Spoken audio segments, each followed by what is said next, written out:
Hello दोस्तों, स्वागत है आपका अपने चैनल अंसारी जॉब में। आज के लेटेस्ट जॉब में हम बात करेंगे Patna metro rail corporation limited भर्ती 2024 के बारे में।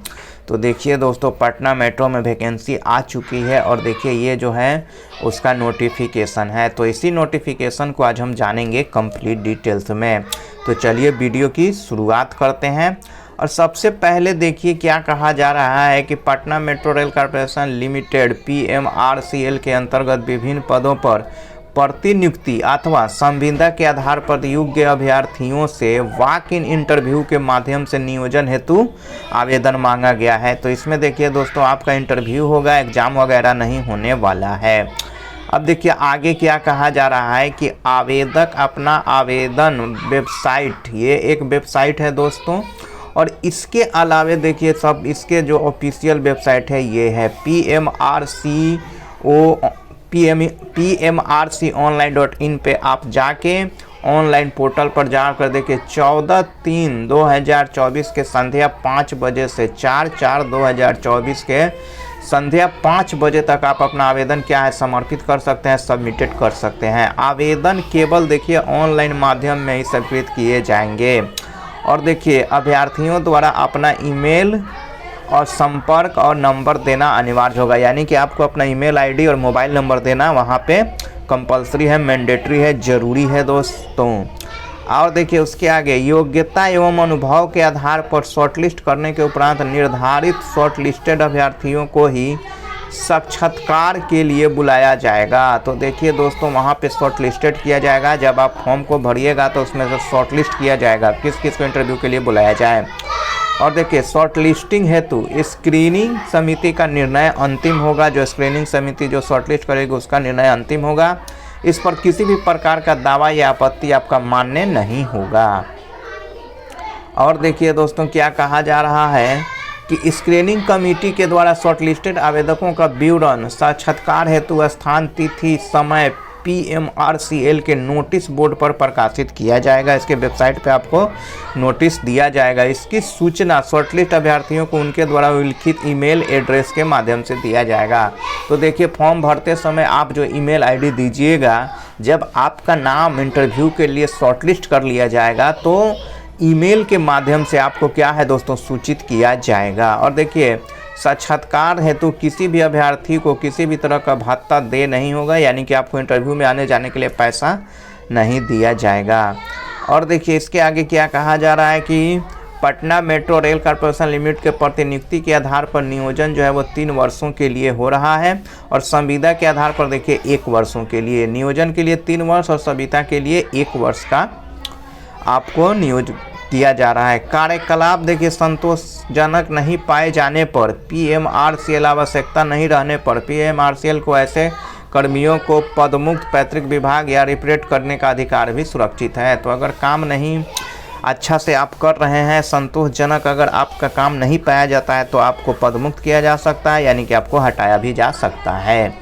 तो ये हो गई दोस्तों देखिए 6। अब देखिए और आगे इसमें क्या कहा जा रहा है कि नियुक्ति से संबंधित सभी प्रकार का सर्वाधिक प्रबंध निदेशक पटना मेट्रो रेल कॉरपोरेशन के लिमिटेड के अधीन होगा। तो जो भी अधिकार होगा पटना मेट्रो रेल कॉरपोरेशन के अधीन होगा। अब वैकेंसी को रद्द किया जाए, अभ्यर्थी को इंटरव्यू के लिए बुलाया जाए कि नहीं, ये सब पटना मेट्रो का जो प्रबंध निदेशक है वो तय करेंगे, लिमिटेड का अधीन जो है वो तय करेंगे। और देखिए अभ्यर्थी को साक्षात्कार या नियोजन के समय उनके वर्तमान नियोक्ता से प्राप्त अनुपाति प्रमाण पत्र प्रस्तुत करना होगा। यदि किसी कारणवश अभ्यर्थी द्वारा साक्षात्कार या नियोजन के समय अनुपाति प्रमाण पत्र प्रस्तुत नहीं किया जाता है, तब चयन होने के 1 माह के अंदर आपको प्रमाण पत्र प्रस्तुत करना होगा। अगर इंटरव्यू के समय कोई डॉक्यूमेंट्स आप नहीं ले जा पाते हैं, सबमिटेड नहीं कर पाते हैं, तो आपका जब सिलेक्शन हो जाएगा तो उसके 1 माह के अंदर वो डॉक्यूमेंट्स आपको वहाँ पे देना होगा। और देखिए दोस्तों, प्रतिनियुक्ति केंद्र क्रम में सरकार और राज्य सरकार एवं उनके उपकरणों के कार्यरत पदाधिकारियों को उनके वर्तमान नियोजन में प्राप्त दे ही होगा। तो जो राज्य और केंद्र सरकार का जो वेतनमान है उसके अनुसार आपको वेतन दिया जाएगा। अब देखिए दोस्तों आगे क्या कहा जाना चाहिए। हाँ देखिए दोस्तों, यहाँ पे एज की बात कर रहा है कि प्रतिनियुक्ति नियोजन अभ्यर्थियों की आयु आवेदन प्राप्त करने के लिए निर्धारित अंतिम तिथि को 56 वर्ष एवं संविदा नियोजित 62 वर्ष से अधिक नहीं होना चाहिए।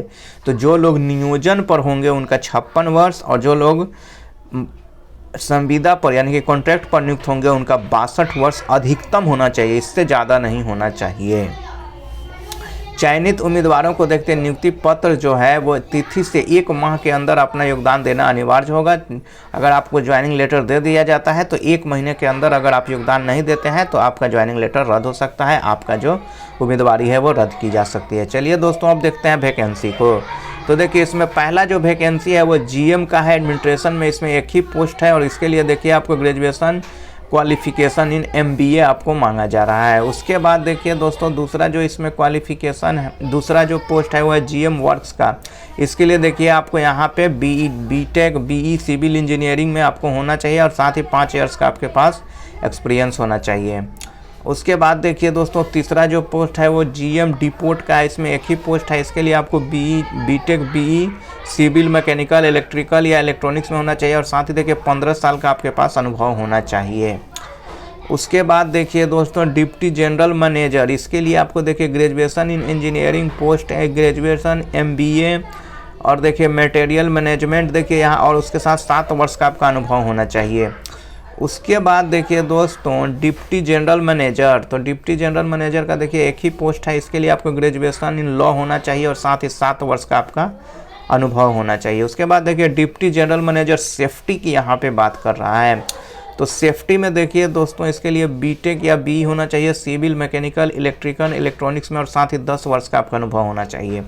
उसके बाद देखिए एक पोस्ट है प्रोक्यूरमेंट ऑफिसर, एक ही पोस्ट है दोस्तों इसका। और देखिए ग्रेजुएशन इन इंजीनियरिंग, आपको इंजीनियरिंग में ग्रेजुएशन होना चाहिए, पोस्ट ग्रेजुएट होना चाहिए या एमबीए होना चाहिए और साथ ही देखिए आपके पास 5 साल का अनुभव भी होना चाहिए।